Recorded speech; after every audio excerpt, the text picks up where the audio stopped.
Claudia Reyes and Dorian never met, but their names became permanently linked by a trail of secrets, vanishing evidence, and a single, chilling message. He's not dead. They moved him. Claudia Reyes was not a name known to the public in the early days of the Epstein investigation. Unlike other women who bravely shared their stories in front of cameras and courtrooms, Claudia kept her distance.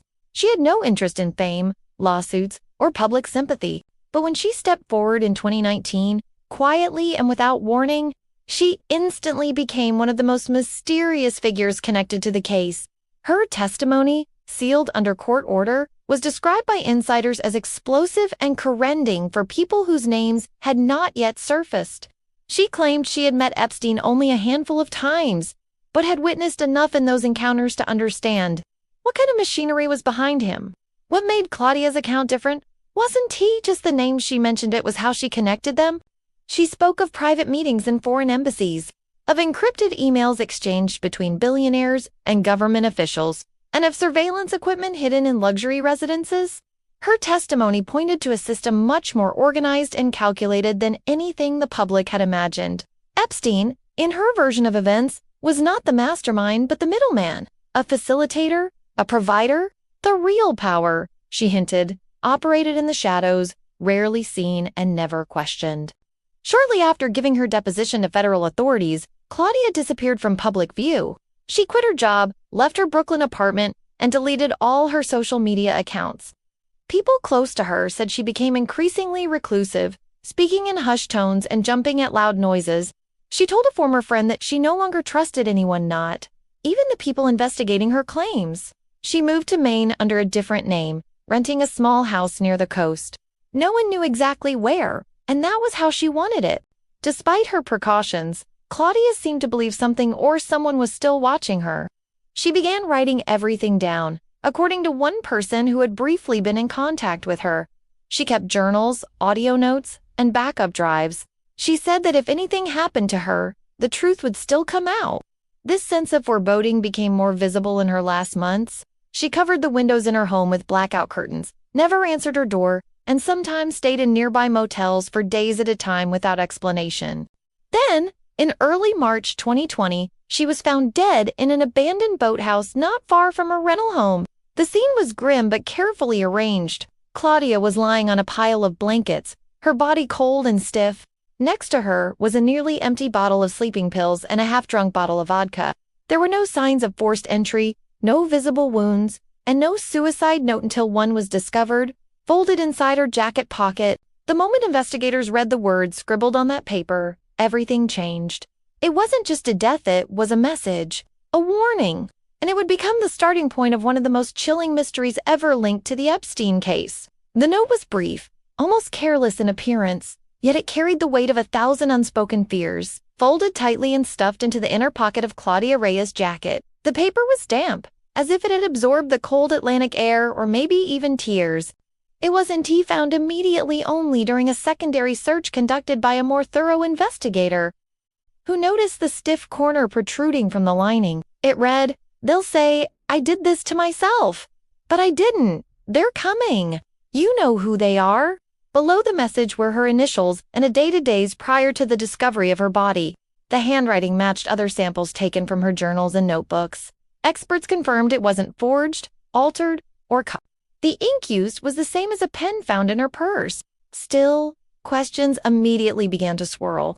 If she had time to write such a cryptic message, why not go further? Why not name names or leave more evidence? Why just a warning with no direction? Some believed the note had been shortened deliberately, either out of fear or as a form of protection for those left behind. Claudia's note became a lightning rod for speculation. The media ran headlines questioning whether her death had truly been a suicide. Internet forums exploded with theories, from the plausible to the fantastical. Some believed she had been killed for what she knew. Others suggested the note was a decoy, meant to deflect attention from something or someone else. A small group of online researchers even claimed that hidden messages could be seen in the ink when photographed under specific lighting. Though no hard evidence ever emerged to support those claims, the police, however, were not swayed. The medical examiner cited an overdose as the official cause of death, reinforced by toxicology reports showing high levels of sedatives and alcohol in her system. No defensive wounds, no bruising, no signs of struggle. On paper, it was a clean case. Yet nothing about Claudia Reyes' life or death had ever been simple. Law enforcement admitted the note was unusual, but insisted it did not offer proof of foul play. To them, it was the desperate final words of a woman overwhelmed by fear and paranoia. But others disagreed. Private investigators hired by advocacy groups took a closer look. They tracked her final days through receipts, gas station cameras, and anonymous tips. They discovered she had made a visit to a local post office just hours before she vanished. There, she mailed a package addressed to a law firm in Washington, D.C., a firm known for handling whistleblower cases and high-stakes legal battles involving government secrecy. What was inside the package would not be revealed until days later. But even without that knowledge, a pattern was emerging. Claudia hadn't given up. She had planned something. The note, whether a real cry for help or a final breadcrumb for those who might come after her, was not the end of her story. It was only the beginning. What she feared, who she believed was coming, and why she chose those final words remained a mystery. But in the silence she left behind, the world was finally beginning to listen. 3 days after Claudia Reyes was found dead, a small, nondescript package arrived at the offices of a boutique law firm in Washington, D.C. The firm, known for representing whistleblowers and victims of high-profile corruption cases, received dozens of packages each week. But this one was different. There was no return address, only a handwritten label with the words "for release upon my death." Inside was a simple manila folder, a flash drive sealed in plastic, and a short, typed note. The letter instructed the firm not to open the contents unless Claudia's death was confirmed through official channels. Within hours of reading the news reports, they did exactly that. The flash drive contained what would become the most startling evidence connected to Claudia's claims. Inside were dozens of files, audio recordings, scanned journal entries, and what appeared to be a large spreadsheet filled with names, dates, and coded references. There were no clear explanations in the folder, no conclusions drawn, but the pattern was unmistakable. These were data points, fragments of something much larger. Many of the names on the list had already been publicly tied to Jeffrey Epstein, but others were unfamiliar. Some were foreign officials, others were attached to shell companies and obscure real estate holdings. A few were simply initials, but placed in the context of flights, meetings, and bank transactions, they began to raise serious questions. The audio files were difficult to parse. Most were recorded on what sounded like an old digital voice recorder, with Claudia narrating in short bursts. She often spoke in code, referring to people as the doctor, the architect, or the one with the dogs. Still, certain phrases stood out. In one clip, she described attending a party where no one danced and everyone watched. In another, she mentioned a man with a tattoo of a star behind his ear, who always brought girls in separate vehicles. She claimed there were hidden rooms, silent cameras, and safes disguised as bookshelves. Even more troubling were the journal scans. Claudia had written page after page of notes, some of them appearing to recount memories, others mapping out what she called the system. She described power brokers who used Epstein not as a friend, but as a tool, someone who could create leverage, gather secrets, and control outcomes. She believed blackmail was at the heart of it all, not for money, but for influence, for power over judges, CEOs, even elected officials, and she believed it was still happening, even after Epstein's arrest and alleged suicide. However, some of the files were missing. Of the 41 audio files referenced in the spreadsheet, only 28 were found. The rest had been deleted or corrupted. The file names were chilling. Meominite_tape 2, Brooklyn_meeting_3 a.m., Island_safe. Digital forensics experts attempted to recover the lost data but were unsuccessful. Someone had either erased them or never included them in the drive at all. The contents were handed over to federal authorities, triggering a brief but intense burst of activity. A special team was formed to review the material, but within weeks, all updates ceased. When pressed for answers, officials would only say the evidence was being reviewed. Behind closed doors, however, agents admitted the drive had changed everything. Claudia had pointed them in a direction they hadn't looked before.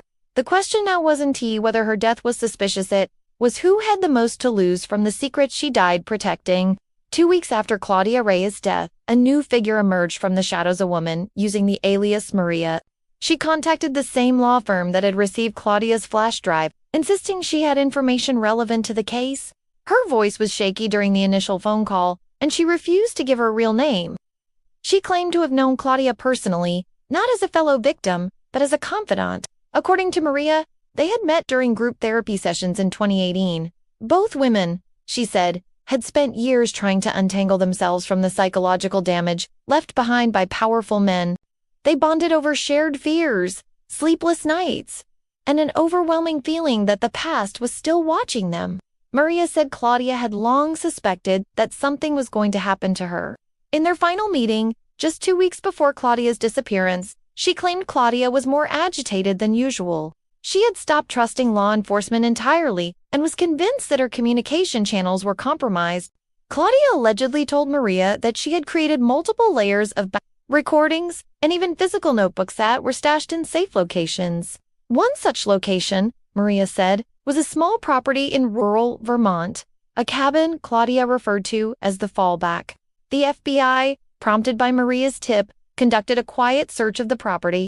The cabin appeared empty, stripped of personal belongings and recently cleaned. Most surfaces had been wiped down, but in a corner of the basement behind a wooden panel, agents discovered a single burner phone.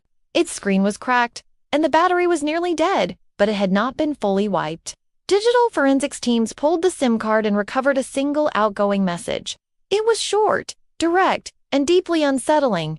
"He's not dead. They moved him. You were right." The phone had last pinged a cell tower in the Caribbean 3 months earlier, far from any known U.S. facility or Epstein-linked property. The message immediately fueled speculation that the conspiracy theories surrounding Epstein's death might not be theories at all. Online forums erupted. Analysts and retired intelligence officers weighed in. Could Claudia have discovered something that confirmed Epstein was alive? Or had the message been a plant designed to mislead or distract? Maria herself seemed unsure. She said Claudia never explained who the message was meant for or who had sent it. All she knew was that Claudia had become obsessed with the idea that Epstein's death had been faked to protect higher powers. Claudia had allegedly uncovered travel logs and flight records suggesting that several Epstein associates had traveled to a remote island weeks after his reported death on island not listed in his known properties. Maria believed Claudia had been preparing to go there herself before she died. Then, as suddenly as she had appeared, Maria vanished. After a final voicemail to the law firm, just a whisper that said, "They found me," her phone went dark. Her apartment was left unlocked, her belongings still inside. A neighbor recalled seeing a black SUV parked across the street in the days before her disappearance. But surveillance footage from nearby businesses had been mysteriously erased. No trace of Maria has ever been found. With her disappearance, the investigation lost one of its last living links to Claudia.